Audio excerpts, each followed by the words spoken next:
Привет, друзья! Вы на канале «Путешествуй вкусно». Меня зовут Кирченко Юлия, и сегодня мы путешествуем по центре Москвы.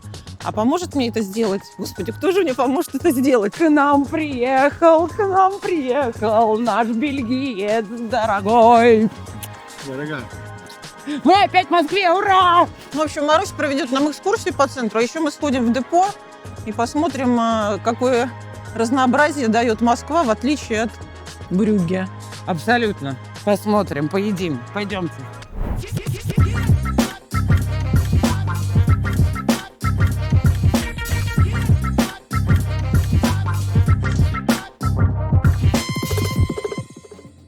Себастьян, ну как тебе в Москве? Отлично. Отлично. Ты Да. хочешь мне что-то показать? Вот, это не панелка, это не воскреб. Небоскреб? Себастьян, Не do we have небоскреб in Bruges? Нет. Нет, как вот. Нет, как вот? Нет. Нет. Но здесь было троллейбусное депо. So it used to be a depot for trolleybuses. Trolleybuses, yeah. So it's kind of, yeah, it's a factory zone, yeah. I mean, and now all of them in Moscow, they're being, they made it, they are reused in a fashion way. It's art for, or it's a space for art, a space for food. Марусь, здесь порядка 20 ресторанов и 75 различных корнеров на все кухни мира. Это как количество ресторанов в Брюгге, все. Только у Да? нас там приблизительно, знаешь, какой ассортимент? Картошка фри и вафли. Ну, еще и, конечно, маслс. Маслс это кто? А у нас тут тоже есть маслс. От маслс Пойдемте. как будет? Моллюски? Нет. Мидии.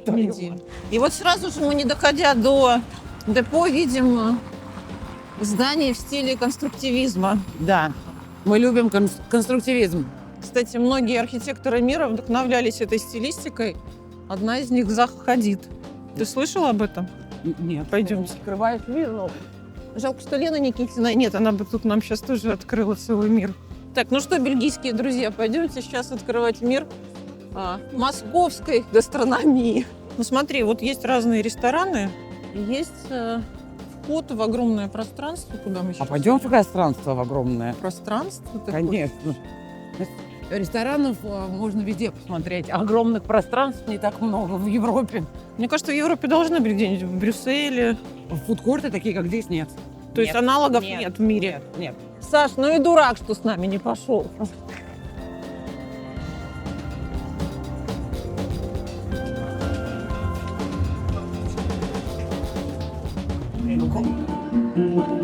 Она идет сквозь дождь, сбивая капли рукой. Скатерть как огонь, готова всегда идти в бой. На высоких каблуках даже тень ее боится. Глаза как молнии сверкают. Есть такой у вас? Нету.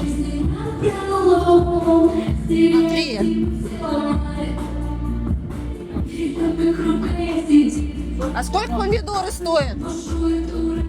1200? Заверните один, пожалуйста. Look at tomato. Соль есть?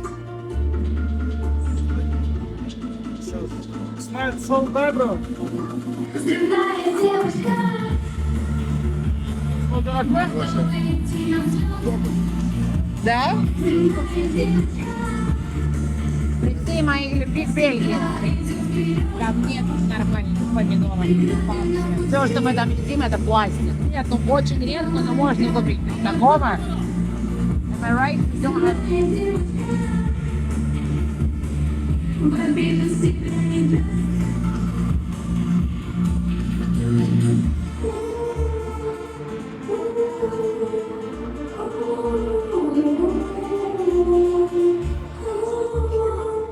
Спасибо. Оператору. Тебе. Может, бизнес будем делать? Бельгия помидоры возить? Мне кажется, в Испании должны быть хорошие У помидоры. нас почему-то нету, я не В знаю. Италии У нас фермерские. все тепличное, все прям пластиковое. Знаешь, что мы покупаем? Когда хочется настоящего помидора, мы покупаем черные. Или выращивать сами. Чайку попьем? Можем. С хачапури. Можем. Литр чая с... Можно чаю чайку не потом скучаю. заказать. Ну ладно, потом. Так. В общем, решили мы остановиться по грузинской Гостей Барада. гостей Барада. Дорогих. Когда Себастьян попробовал грузинскую кухню, до этого его любимая кухня была индийская. Когда он ее попробовал, он сказал, что он бы хотел жить рядом с грузинским рестораном и из помоев доедать все, что люди не доели. Так вкусно. А сегодня он будет есть Наконец-то, благодаря Юльке, не из мусорки. 100 евро, Маруська. Это дорого, дешево? Барин, это очень дешево. Это Ты дешево? Я тебе скажу, если ты пойдешь в ресторан в Брюгге, 3 без баранины хинкали делаешь? Хорошо. говорит, если ты пойдешь в ресторан в Брюгге, ну, вот рассчитывай где-то 70 евро на человека. А нас 5. Четверо. Четверо. И считать не очень хорошо. Четверо, это с Я тебе бутылкой говорю, вина. я рассчитываю где-то 70 на человека. Очень дешево. Особенно, когда Юлька платит. Это самое вкусное. Как моя свекровь называет бутик Мерси. Как? Бутик Мерси. Бутик Мерси. Бутик Мерси. А папа говорит на халяву и очень сладкий. Смотрите, какой красивый. Какой первый раз вижу. Да, они, кстати, все это очень красиво. Спасибо. А вот тут сразу может быть. Я Себастьяна посадила за большой стол там. У нас будет мини-распаковка. Друг Юльки Себастьян привез подарки. Муж твой, Который мой муж, да, действительно. Соответственно, значит, дорогая моя Юлия, ты знаешь, что лучшее пиво в мире делается в Бельгии? Да ты что? Не может быть. Нет, на самом деле, я сейчас не шучу. Смысл в чем? Есть Оскар для пива. Каждый год какая-то там специальная организация выбирает лучшее пиво в мире. И вот давай скажем так, из 10 лет 8 лет получает эту награду за лучшее пиво в мире одно конкретное пиво, которое производится в Бельгии. Оно называется Westvleteren 12. И, о ужас, Себастьян, привез тебе, увы, не Westvleteren 12, а Westvleteren 8. Но это та же самая пивоварня. Смотрите, друзья, в мире очень много монастырей тропист.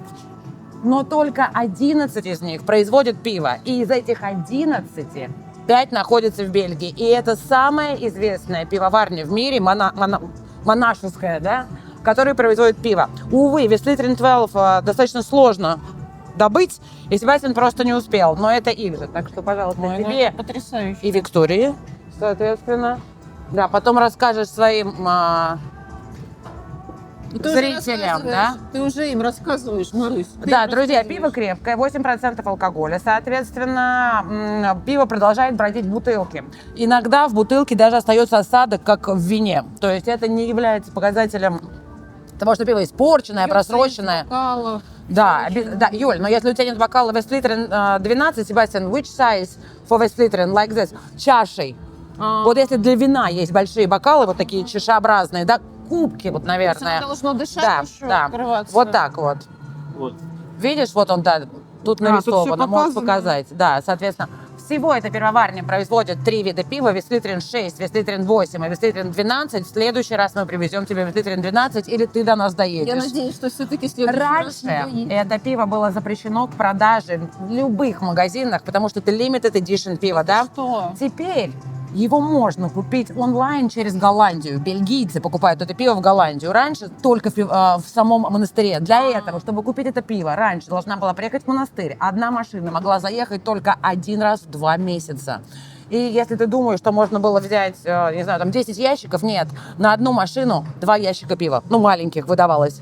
Вот так Марусь, вот. а можно еще нескромный вопрос? Сколько такое пиво стоит? Смотри, сейчас оно стоит очень по-божески. В монастыре оно будет тебе стоить, наверное, евро 4. Если ты его заказываешь онлайн, или ты нашла место, где его можешь купить, оно будет стоить евро 15. Это все равно очень дорого для такой маленькой бутылочки пива. Но раньше, пока онлайн доставку они не наладили, бутылка пива доходила до 100 евро. Да ты что? 100 евро за бутылку. Друзья, вот такая маленькая бутылочка 100 евро. Стоила. 10 000 рублей стоит. Теперь 1,5, что 15 евро за бутылку. Марусь, пользуясь случаем, сейчас будем пробовать твой подарок, ваш с Себастьяном.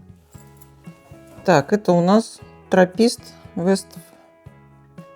Что-то длинное. Вествлетерен. 8-й. 12-й оскароносная, а 8-й нет. Мы сейчас попробуем. Значит, пиво бельгийское, открывашка орваловская, тоже бельгийская. О, Миш, все давай. по науке. Да. Давай пробовать. Я правильно сделал? Бокалы практически такие, какие должны быть. Да, надо Да. по-другому же это сделать. Наливай себе А. тоже. Сорян. Давай наоборот, вот так. А мне поменьше. Не завтра на работу. Пиво делают вроде бы из одних и тех же ингредиентов, а оно в разных пивоварнях разное получается. Вот почему так интересно. Разные монахи, разные... Молитвы. Да. Ваше здоровье. Харизматичные. Но много не выпьешь. Нет.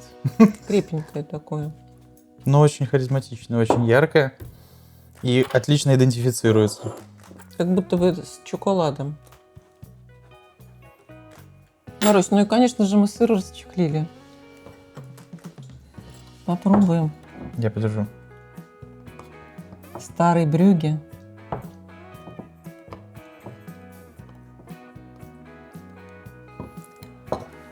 Как давно его не было в моей жизни. Может, ведь него еще вообще не было? Теперь он есть. Загадывай желание. Да. Что ж, Спасибо это заходит большое. на ура. Большой привет, Брюги. Из Шульгино. С цветочных берегов. Сыр. Сыр хочешь попробовать?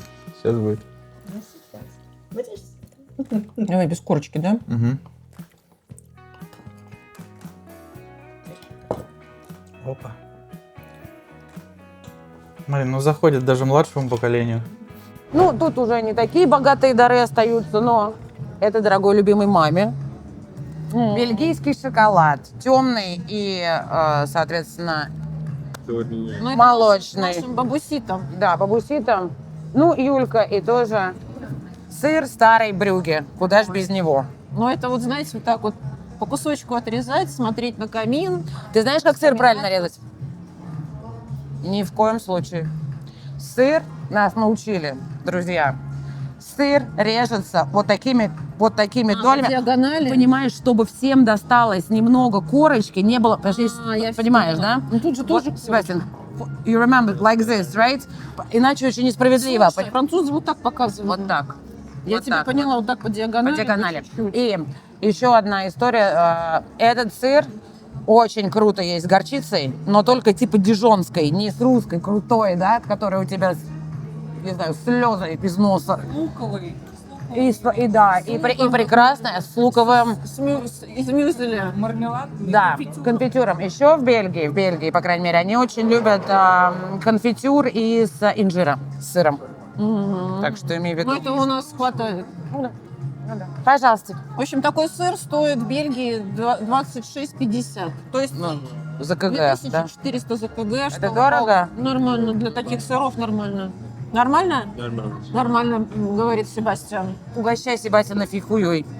А теперь Себастьян будет пробовать лимонад из фейхуа. Себастьян, do you know what фейхуа is? This is... Фейхуа? ну, похоже на киви. Слушай, подожди, нет. А вообще фейхуа это фейхуа это ягода или это фрукт? Ягода. Это Я berry. Я потом схожу ему куплю попробовать. О, You like it? да, Вкусно? сладкий. А вкуснее, чем тархун. О, очень хороший. А, Себастьян, а как тебе тархун? Ну, по-русски только скажи. Мне нравится. Это ужасно? Как трава. Но это трава и есть. Это лучше. Наш выбор фейхуа. Дайте мне попробовать. Oh, this is very good. Nice and sweet. Кстати, вкусный, да. Да. Я не- Хочешь попробовать такую ягоду? You want it? Do you want to try berry? Yeah. 1 minute. Друзья, ваше здоровье.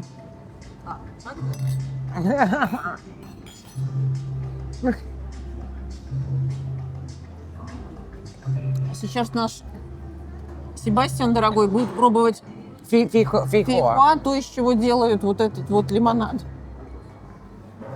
Давайте опыта над ним ставить. Водка. Софт. You don't eat... Юль, ты же не ешь кожуру, да? Ну, можно есть с кожурой, можно You без. can eat with a shell, but better without. Ну, Try to вечером. suck it out. Ну как? Вкусно. Первый раз? Первый раз. Загадывай желание. Make a wish.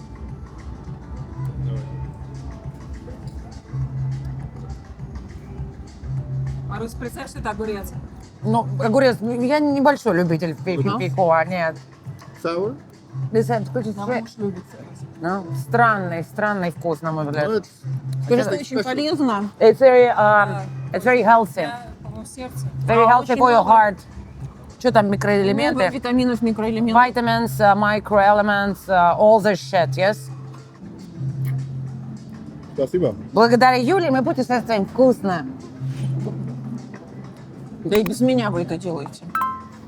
Короче, Все.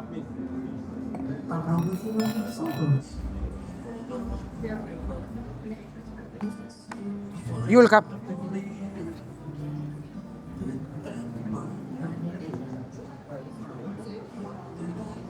о, какой запах.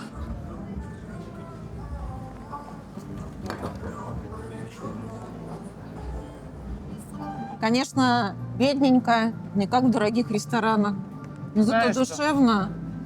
И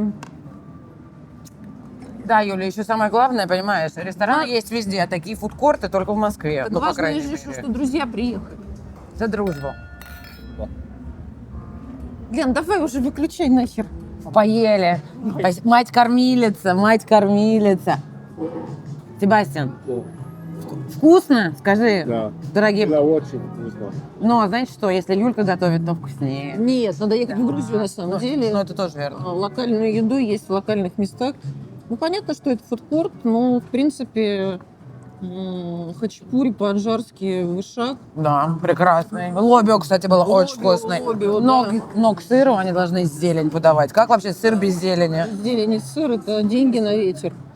Да, А в том кебаб не числе. понравился. Ну, кебаб надо есть у турков. А то в салате острый перец мне понравилось. Ну, салат можно было сделать из Из- тех помидор, которые мы Тогда бы пробовали он 10 раз прежде. больше бы стоил. Тоже. Sebastian, and did you like your kebab? Because Julia think it's not the best one. Was not the best one. Смотрите, соглашается, Да. нет? Ну, на самом деле, причина-то встречи не грузинская кухня в фудкорте А далеко, любовь. а любовь и правительство Бельгии. Ваше здоровье. Ваше здоровье.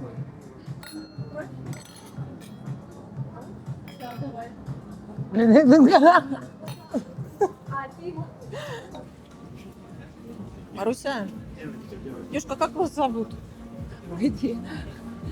Что мы там с тобой шутили-то? На сколько времени? Меня зовут Маруся. Но я замужем. Елена, вы будете открывать мир новых мужчин? Прям сейчас и займемся этим. Елена, подскажите, пожалуйста, вы будете открывать мир новых мужчин? Мир Ты других. вот так вот. Не без комментариев. Без комментариев. Без комментариев. А вы знаете, что вы похожи на Ингеборгу Дапкунайте? А теперь знаете, накормила Юлька, усталые, но счастливые, мы выдвигаемся на Патрике. На Патрике, а На потом Патрике. Маруся проведет офигенную экскурсию, Попробует. попробует показать мастер-класс лучшего гида Брюгге. Не Москвы. А может быть, и в Москве надо этим заняться? Марусь. Мы об этом подумаем. А Москва-то похорошела, Марусь? Ой, как похорошела Москва. Вы знаете, как по... Сергей Семенович, да, как похорошело метро. Я Себастьяну прислала классическую схему метро десятилетней давности и прислала то, что мы имеем сейчас. Себастьян, you've seen the new metro. It's crazy big now. Сумасшествие, говорит. Но, говорит, но сказал прям, говорит, круто. Я боюсь, что в следующем году, когда мы приедем, ни один москвич уже не будет разбираться в этом метро. It's by far best public transport that exists. Слышите, да? City. Вам говорит бельгиец, это лучшая система общественного транспорта, которую он видел в своей жизни. И это в Москве. Кроме Брюгге. Ну, В Брюгге вообще нет общества. Мы на лошадях, знаете ли. Как Себастьян сказал, что пока Москва живет в 2050 году, то Брюгге живет где-то в средних веках. Вот приблизительно так у нас все происходит. В бегенаже В бегенаже с шибалетами. с шибалетами. Да, не забудьте посмотреть ролик про Брюгге, да? Там про бегенажи и шибалет. Значит, когда-то мы с Юлькой жили в одной квартире, которую мы называли «Сквот». У нас там было очень весело. И мы с Юлькой смотрели... Да, в квартире твоей. И мы смотрели с Юлькой сериал «Родина». Но мы его смотрели не параллельно. Вернее, Юлька была чуток вперед. Спойлер, да? Там умирает один из героев. Я рыдала так, что она поставила бутылку, вернее, рюмку водки с хлебушком в уголке. На самом деле было не так. Так это было. Не так было. Просто я слышу рыдание, вообще рыдание. Я думаю, что, боже мой, неужели что-то случилось? Кто-то умер из родственников, не дай бог еще что-то такое. А оказывается, Маруся смотрела 3-й сезон, когда Броуди вешали в Иране, если кто смотрел этот сериал. После этого я, не помню, распечатала его фотографию, не распечатала, но я поставила Насмехалась. рюмку водки и положила Кусочек хлеба, чтобы мы упоминали. Вот такая зловредная была. Пойдемте туда. А вот дом, в котором я жила со своим первым мужем. Егор, привет! Здравствуй, Егор! Васильевская, дом 4. Себастьян, это пока ты не украл мое сердце, Себастьян.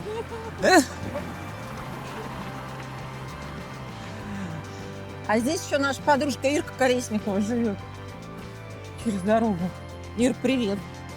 Привет, Ир.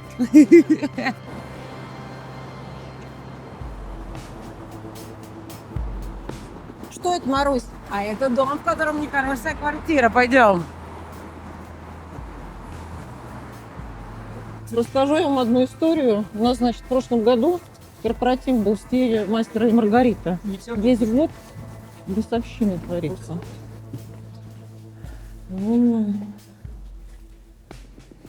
Прекрасные потомки разрисовали. Квартира платная, но если хотят прийти и сфотографироваться во всем этом великолепии, вход в подъезд бесплатный. И мы сейчас дойдем до гигантского портрета Михаила Афанасьевича Булгакова. Кстати, Себастьян прямо сейчас читает «Собачье сердце» на голландском. Кстати, вот на стенах здесь. Вот посмотрите, там был Умар плюс Мука. Это хорошо. Это неплохо. Пойдемте. So, Себастьян, what do you think? Шаг за шагом. А здесь же, наверное, еще какие-то другие обычные люди живут. Да, живут. И всегда было, как нам рассказали, не все они были счастливы этому наследию булгаковскому, как ты можешь понять. Давай, Буська, на тебя снимет сверху. В белом плаще с кровавым подбоем, шаркающей кавалерийской походкой. Господи, 5-го месяца Ниссан, вот тут я уже не помню, между колоннадами вышел 5-й прокуратор Иудеи Понтий Пилат. Наврала там миллион всего, как нам рассказали, помнишь? Если написать на стенах желание, оно обязательно сбудется. И люди стали приходить сюда еще до того, как здесь был учрежден музей квартиры Булгакова. Люди приходили сюда, и так началось вот это мифотворчество, соответственно. А сейчас ты официально в другой, тут 2 музея. Это музей-квартира, а там частный музей, где находился жилсовет, где шлондеры всякие жили, да, соответственно. Ты там официально совершенно на записочке оставляешь записочку с своим желанием. И в августе месяце, да, то есть они сжигают. Несмотря на то, что рукописи не горят, но чтобы желание сбылось, они тут устраивают целый перформанс и сжигают все эти записочки с пожеланиями. Тоже, Юля, не забывай, что Аннушка уже разлила масло. Уже, да? Конечно. Аннушка жила с ним в одной квартире, у нее был совершенно реальный прототип. Да ты что? Да, слушай, он практически... На кухне висит. Да, если ты зайдешь в музей, в квартиру, то ты увидишь ее фотографию. Склочная баба. И практически все персонажи Булгакова, они не из пальца, знаешь ли, высосаны, имели реальных прототипов. Так как Маргарита стала его последняя жена. Вот, смотри, это не панелка, это доходный дом. Вот так, друзья. Класс, Так. сказал меня.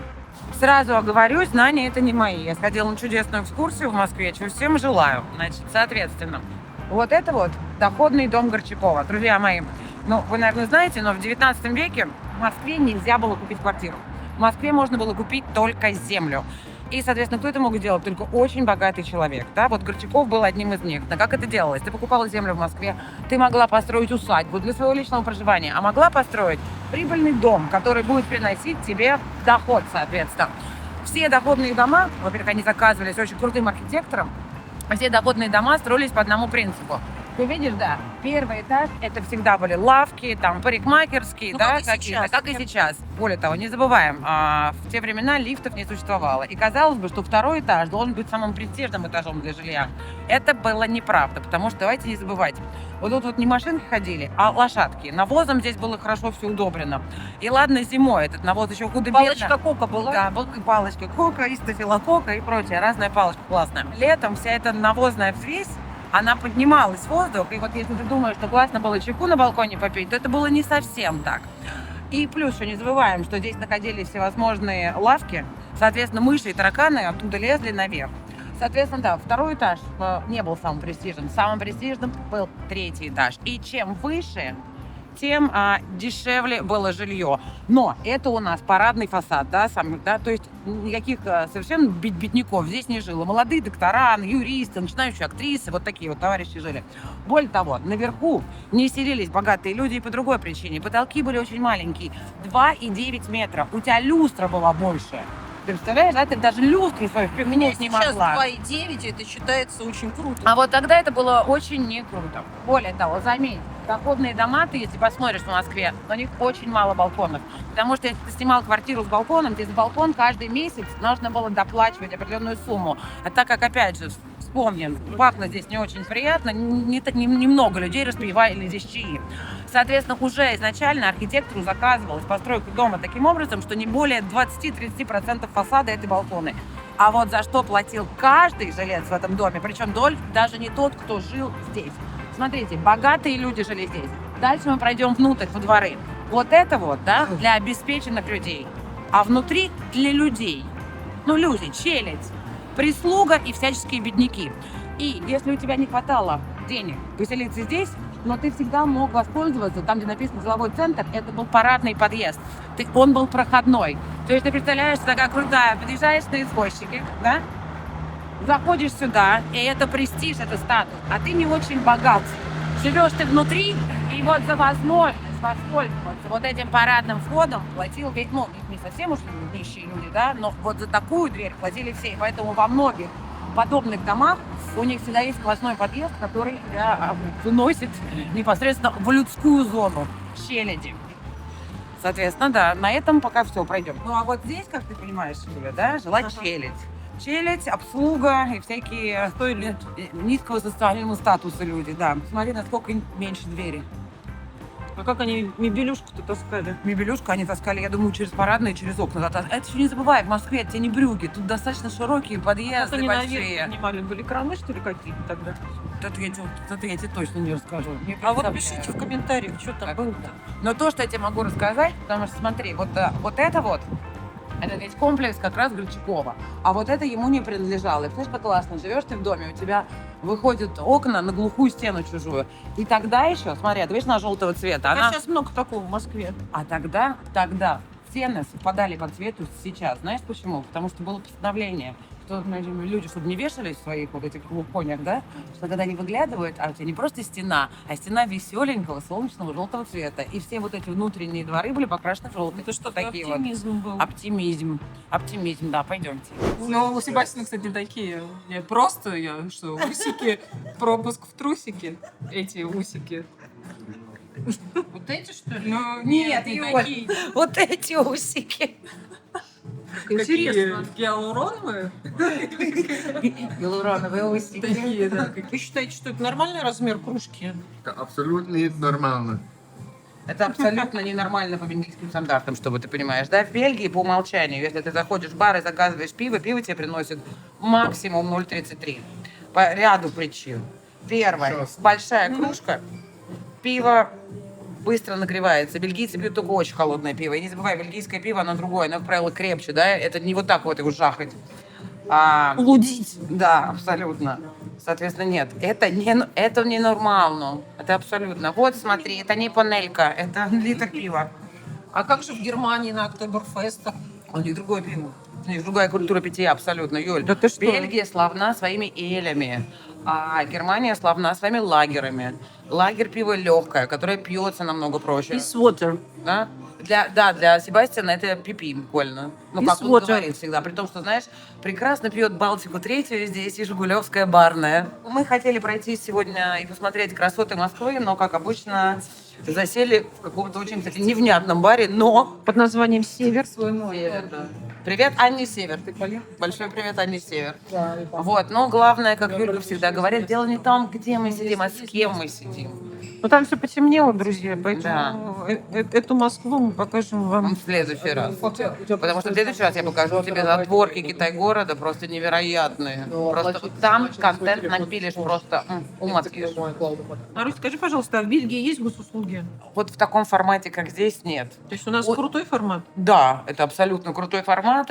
Нет, в Бельгии тоже есть неплохая история, которая называется It's Me. Это не всеобъемлющий, простите, То есть к что-то сожалению. можно сделать в вашем СМИ? Да, что-то можно делать онлайн. А что вот СМИ делают? Налоги можно там оплатить? Нет. В один клик. Нет, налоги у нас приходят на почту, в бумажном варианте. Ну нет, их можно тоже там подковырять где-то. Нет, вот это не все, нет, не собрано это все. Знаете что, Бельгия тоже очень неплохая страна. У нас есть горы под названием Арденны, лучшее пиво в мире. Брюгге, опять же, что? Ну я не поэтому спрашиваю. В России очень удобно, очень прекрасно, конечно. Это все для людей сделано. Абсолютно, абсолютно. Но опять же, контролировать нас тоже легче. В Бельгии. Ой, вернее, в России, чем в Бельгии. А сколько можно за рулем промилле иметь? Я знаю то, что ты можешь выпить бокал пива, бокал вина, бокал пива, даже 2 бокала пива. 2 glasses of wine or 3 beers. 2 бокала вина, 3 пива. Ну, не таких, да? Не таких бокалов, не таких. 0,33 обычно. Маруся, а сколько нужно денег, чтобы себя свободно чувствовать? Вот, например, как я. Я не знаю, я никогда себя не в какой стране мира. минимум. Прожиточный минимум. Ну, Брюгге. если в Брюгге. Нет, давай по Бельгии тебе скажу. Наверное, минимальная, Себастьян, the minimum income would be 1.5 thousand euro, I would say. 1800 евро прожиточный минимум Бельгии. Чистыми. Ну да. Не в нашу пользу, Юля, не надо. Это квартира? Нет, подожди. Это Но квартира? У нас другие цены, Бойсь. У нас дороже еда. Да, кстати, знаете, что изменилось? Москвичей, квартирный вопрос давно испортил. Вы знаете, что испортилось в Москве? Цены на алкоголь – это кошмар. Это просто кошмар. Да. Дорого? Юль, это так дорого. Это абсолютно бельгийские цены. Потому что санкции. Еда по-прежнему прекрасно, вкусна и дешева. Алкоголь стоит безумных денег. Просто безумных. По сравнению с моими прошлыми приездами, это прям не То есть индекс просека, он пошел вверх, да? А у нас Очень молодежь и сильно алкоголь-то не употребляет. Это вот мы старики, да? Я не молодежь. Ну, ты мне так же не молодежь и говоришь. Поэт Серебряного века. Ну, прочитай тогда, что ли. Вспоминаю Егора Александрова. Знаешь, как хорош был в Серебряном веку? Он, да. Привет, Егор. Я Начитывал-то нам, помню, стоя. тебе могу на злобу дня. Давай. Самовластительный злодей, тебя, твой трон я ненавижу, твою погибель, смерть детей, жестокой радостью вижу. Читают на твоем челе печать проклятия народы. Ты ужас мира, стыд природы, упрек ты Богу на земле. И потом нас всех посадят, да? Нет, это Пушкин. Это на злобу дня было, я сказала. Шагане ты моя, Шагане, потому что я с севера, что ли. Я готов рассказать тебе, Поле, про волнистую рожь при луне. Эти волосы взял я у ржи. Если хочешь, на палец вяжи. Я нисколько не чувствую боли. Потому что я с севера, что ли? Что Доводишь луна на там север. огромней в 100 раз, как бы и не был прекрасен Шираз, он не лучше рязанских раздолей. Не Я лучше? готов рассказать тебе, Поле. А это уже сказала. Я забыла. Ну, поля, конечно, в Бельгии знатные. Помнишь, мы там... Но рожь не такая волнистая. Помнишь, поля в Бельгии? За водой. Где, Марусь? Я, как сказал Себастьян, то, что, знаете, как бы, когда мы все размышляем про, когда наступит апокалипсис, да, кто выживет, вот эти вот сильные, целеустремленные личности, которые могут взять на себя лидерство и не бояться убить или, ну, да, выживу я, потому что я единственный человек в брюке, который собирает грибы, да, и знает, как закричать. Я знаю съедобные ягоды, а еще, да, я подворовываю картошку на полях. Не ради, и кукурузу, не ради экономии, потому что с поля-то вкуснее. Полюшка, Поля. Марусь, что ты курочек держишь? Да, но на самом деле их держит Себастьян, а Миша их убивает. А я ем яйца. Вот тебе курочки. Это белка. А там Жан-Клод Дамдам. Привет, с Бельгии. И не забудьте посмотреть на убийцу Мишу. Да, курицу он уже убил. Говнюк. Пока-пока. Пока. Распаковочка. А распаковочка, теперь это подарочки обратные. В Бельгию едут узбекские помидоры. Марусь, смотри, как они их запаковывают. Ты прикинь?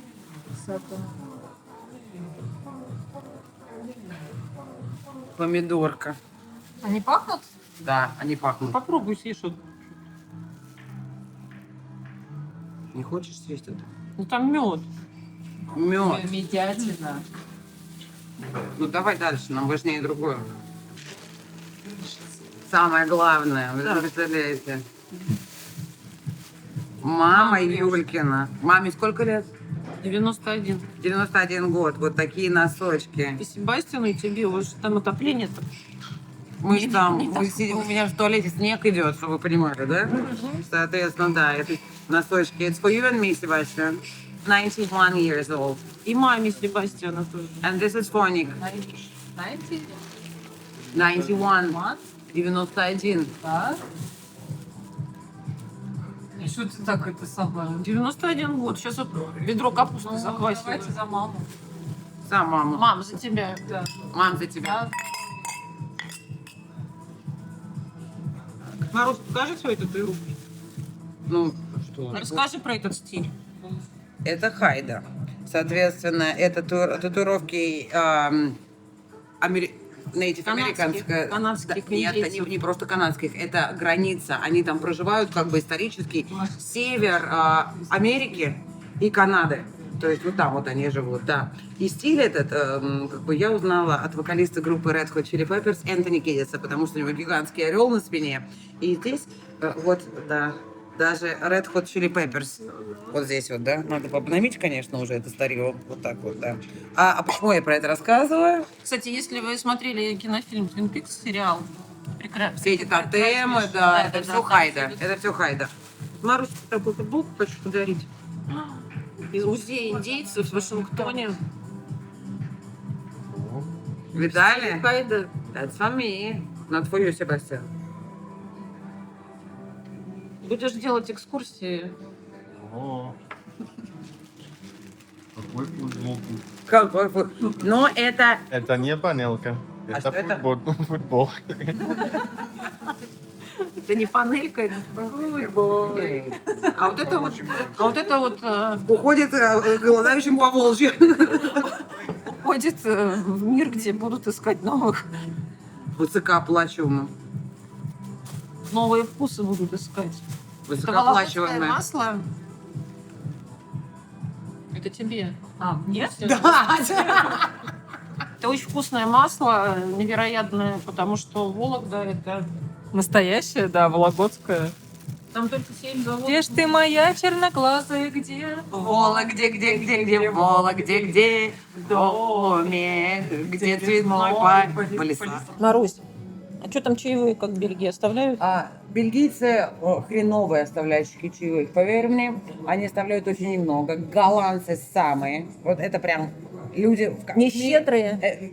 В их мире чаевых не существует. Если вы хотите рейтинг самых крутых чаевых, то это будут американцы, очень щедрые, россияне. Но сейчас россиян не так много, но опять же, надо сделать небольшую поправку. Москва, Питер, очень щедрые чаевые. С другими городами не все так хорошо. А из каких городов у тебя были на экскурсии? Слушай, вот я не про экскурсии говорю. Ты же помнишь, Юля, пока я не стала лучшим гидом Брюгге, я была барменом, я была лучшим барменом в Брюгге, соответственно, да. И у меня были люди из разных городов, и иногда, знаешь ли, вот Машка не даст соврать, просили колбаски бесплатно нарезать. Что-то не русское, что ли, Маруська, а? Не русское, ну колбаски нарезать бесплатно. С собой, что ли, взял? Ну, так, на халявку немножечко, не с собой так поесть. Нет, на самом деле, россияне, американцы – это самые щедрые чаевые. Очень хорошо, да, оставляют чаевые Латинская Америка, мексиканцы, да, прекрасные чаевые. Ну, наверное, потому что богатые доезжают. Дальше, ребят, дальше уже, знаешь, ну, как повезет. Ну, когда ты лучший бармен Брюгге и лучший гид Брюгге. Нет, я шучу, конечно, но да, россияне, американцы самые лучшие. Я шучу. Она Самые лучшие. А украинцы? Ребят, но смотрите, украинцы мне чаевых ни разу не оставляли, но украинцы еще, большинство украинцев не знали, что я русская по определенной причине, как мы помним, да? По твоему английскому языку, да? Они не знали. Нет, не оставляли. Чехия, Польша. Очень мало их, да. Я тебе говорю, большинство людей будут американцы, больше всех. Потом вот идет Англия, потом Германия. У китайцев свои экскурсии. Да? Они приезжают, но они ходят, да, они ходят со своими гидами, которые говорят по-китайски. Да. Ну как, а там дальше увидят. Got you down. Подожди, а куда мы идем, Марк? Во-первых, мы столько лет живем в Москве, да? И это вот какой дурой я была, что я не видела этой красоты. Мы идем в Савинское подворье, и это потрясающе красиво. Это Бриллиант. Это бриллиант абсолютно, и это неорусский стиль и барокко. Посмотри на эту красоту. Они это полностью восстановили. Сань, снимай, как это потрясающе красиво. Это один из домов. Вы помните, да, что Тверскую расширяли, дома переносили. И это был один из тех домов, которых перенесли. При том, что переносили его во времена Никиты Хрущева. Хрущев не любил такое. Хрущев строил хрущевки. Это было слишком вычурно, да, это был буржуазный стиль. Но в тот момент, если я не ошибаюсь, в Нью-Йорке переносили какой-то телеграф или почту. И люди, которые хотели сохранить старину, они сказали: Никита Сергеевич, мы же можем перенести намного больше. Вот когда переносили это здание, это было самое тяжелое здание в мире, которое передвинули, да, оно стояло на Тверской. Его передвинули внутрь. Ты видишь, у него не прямой фасад, он немного округлый, потому что Тверская изгибалась. И фасад этого здания повторял изгиб Тверской. Ребят, это, да, 19 век, что такое подворье? Это Звенигородский монастырь. И когда, вот простите, я прям очень глупа в этом плане, и когда кто там у них в Звенигороде был, митрополит или какой-то очередной церковный чин, вот когда они останавливались в Москве, у них были свои условные палаты, где они жили. Но в какой-то момент церковь поняла, зачем селить сюда монахов, странников и прочих, если можно сделать из этого доходный дом и приносить огромную прибыль. Огромную прибыль. Циля Молчацкая, это нам то, что тоже рассказали, она была торговкой. И если я не ошибаюсь, ребят, ну тоже, потому что это не мой тур, это то, что я услышала. Продавала она деталями какой-то радиоаппаратуры и даже упоминается в одной из блатных песен. Циля, соответственно. Оригинально это было подворье, то есть это были владения церкви. Соответственно, вот это главный вход. Саш, посмотри, пожалуйста, ты видишь деревянная плашка, да, как ее назвать правильно? Вот оригинально здесь была икона, но советская власть ее заменила на советскую икону. Сейчас не видно, но там, естественно, рабочая колхозница. То есть это икона советского стиля. Все это доходный дом, про который я вам рассказывала раньше, но у него есть своя особенность. Вот это фасад, да, откуда входили богатые люди. Как мы помним, во дворах живет челядь, но дом огромный, и поэтому многие квартиры богатых людей выходили во двор, и поэтому это один из очень...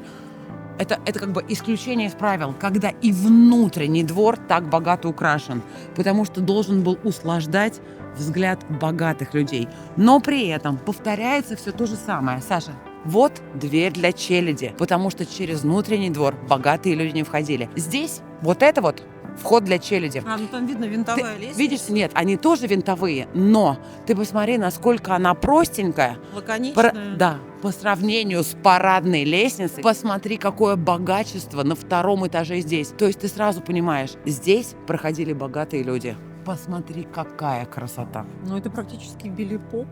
Да, безусловно, но нет, но тем не менее, да. И как бы очень круто, что действительно в 2 шагах от самой большой и самой главной улицы Москвы находится такое чудо. И как стыдно было не видеть это чудо и не знать, что оно здесь существует. А, ну тут сильно не разгуляешься.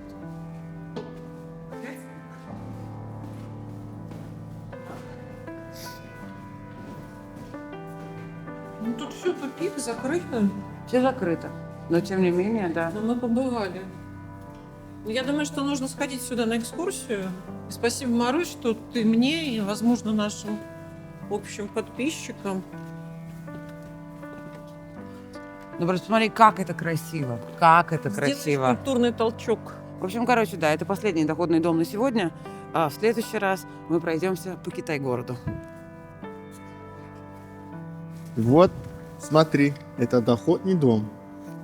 Но это не Это не панелка. Не Санька. изба. самый страшный вопрос, который, ты знаешь, когда мы всегда путешествовали, и мы были влюблены, и мы ездили в разные страны мира, встречаться там с разными людьми. И самый страшный вопрос был, что лучше, уезжать или оставаться? А теперь ты мне ответь. Что лучше, уезжать или оставаться? Ну, кажется, уезжать. Почему? Потому что всегда вернешься, у тебя будут новые эмоции. А сейчас, Юль, лучше оставаться, потому что вы же вместе остаетесь. Но вы меня увидите очень скоро, потому что ты ко мне приедешь, и я приеду в следующем году. Когда? Ну, мне же 45 будет, не надо паспорт менять. Оставайся, я уеду, и мы обязательно встретимся. Я тебя люблю. Все, баста. Это ужасно. Это ужасно. Вика, Стив, Спасибо. ждите нас в Ирландии, на родине Джемисона.